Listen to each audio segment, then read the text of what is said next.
30 kWh, 200 km d'autonomie, 13 990 €, c'est ce que promet la C3 électrique. On va tester aujourd'hui et on vous donne notre avis.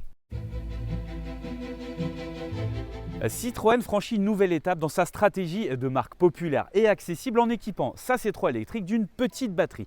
19 990 €, c'est son prix et il chute à 13 990 € une fois les avantages fiscaux déduits.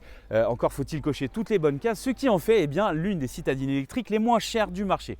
Mais vous allez voir que ce prix canon réclame quand même quelques concessions. Pour afficher un tel prix, Citroën a dû trancher. Dans cette finition d'appel baptisée You, l'esthétique va à l'essentiel. Oubliez la carrosserie bicolore, les jantes alliages ou les barres de toit. L'auto conserve toutefois son regard moderne avec des signatures lumineuses en crochet et un typage SUV assumé. Si certains détails comme les rétroviseurs en plastique brut trahissent la recherche d'économie, l'ensemble reste valorisant et ne donne pas l'impression d'une voiture au rabais. À l'intérieur, les économies réalisées ne se voient pas trop. Globalement, hormis quelques inserts et quelques équipements, on retrouve celui de la C3 avec ses qualités, c'est-à-dire de nombreux rangements et ses défauts.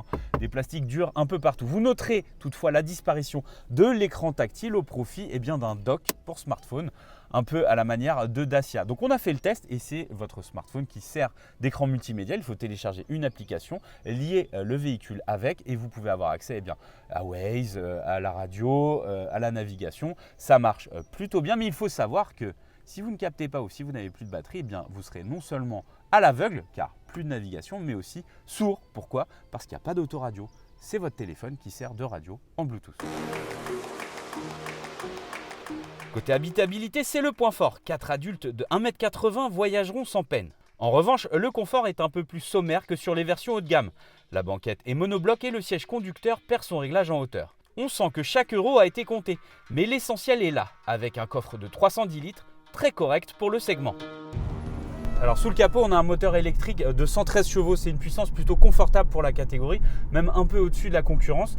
Du coup, ça autorise un peu plus de polyvalence à la voiture. Alors par polyvalence, j'entends pas forcément l'autonomie, mais plutôt pour dépasser, pour évoluer sur le réseau secondaire ou même sur l'autoroute. Il faudra quand même garder en tête que la vitesse est limitée à 135 km/h. Ça, c'est pour éviter les pièges. Par contre, il y a un gros défaut, qui nous agace particulièrement, c'est la commande de boîte. Surtout quand on est en manœuvre, passer de marche arrière à neutre en drive, franchement, c'est une catastrophe et ça vous agacera très vite, je pense aussi. Enfin, on termine par la régénération. Il y a un niveau par défaut qui est plutôt agréable à conduire, mais si ça déplaît à certains, il y a un mode C confort qui diminue cette régénération. Donc on n'est pas sur de la vraie roue libre, mais bon voilà, ça reste plus fluide à la conduite, surtout en ville. Ça peut paraître quand même un point important.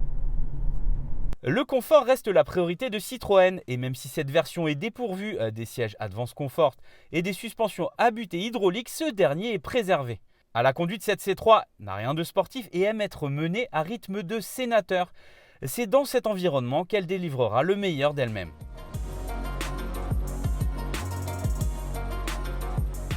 Pour parvenir à proposer un prix aussi bas, Citroën a grappillé sur la capacité de la batterie. Ici, on a une batterie d'une capacité d'environ 30 kWh, ce qui offre une autonomie sur le papier d'environ 200 km. Nous, durant notre essai, on aimerait bien vous donner notre consommation moyenne relevée, mais on s'est aperçu rapidement que la jauge n'était pas fiable. Pourquoi ? Parce qu'elle nous indique une consommation moyenne de 24,6 kWh au 100 km, ce qui est quand même beaucoup, sachant qu'on a emprunté majoritairement de la ville et un peu de campagne. Donc nous, on s'est fié naturellement au nombre de kilomètres parcourus et à la charge restante. Autrement dit, il reste 50% de batterie, on a parcouru 80 km. Si on fait le calcul, ça fait un rayon d'action de 160 km, ce qui est plutôt pas mal.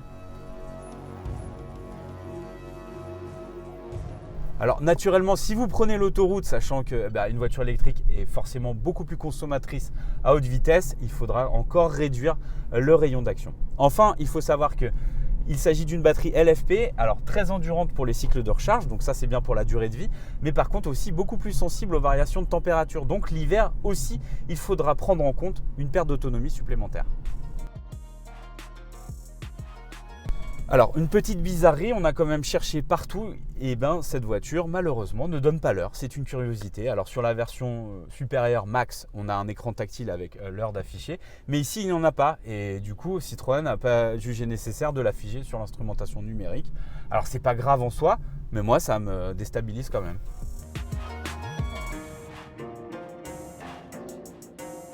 Alors évidemment, cette C3 elle se conduit comme un bon père de famille, hein, c'est-à-dire qu'on a une voiture qui est orientée confort, mais qui est quand même assez polyvalente, plutôt bien insonorisée, on va dire, en rapport de son statut.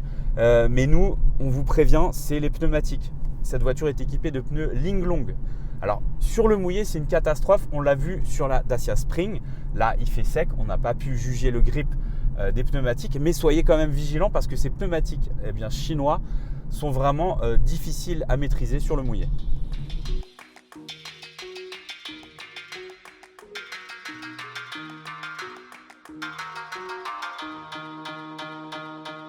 Pour la recharge, c'est le service minimum. La voiture est livrée avec un chargeur embarqué de 7,4 kW qui vous permet en gros de faire un plein en une nuit sur une wallbox à la maison. Il est possible aussi d'opter pour un chargeur triphasé d'environ 11 kW moyennant 400 € supplémentaires. Ça c'est pratique si vous le rechargez, notamment sur les bornes publiques. Et enfin, Citroën ouvre la possibilité d'une recharge rapide moyennant, et ça c'est une autre option, 500 € supplémentaires. Par contre, la puissance est limitée à 30 kW. Donc sincèrement, c'est pas très intéressant. Le temps d'attente à la borne avoisinera environ les 40 minutes. Et avec la faible autonomie, s'arrêter tous les 130 km 40 minutes, c'est pas très intéressant. Donc moralité, cette voiture est davantage faite pour passer sa nuit bien accrochée à une wallbox dans un garage et réaliser des petits trajets quotidiens plutôt que de traverser la France.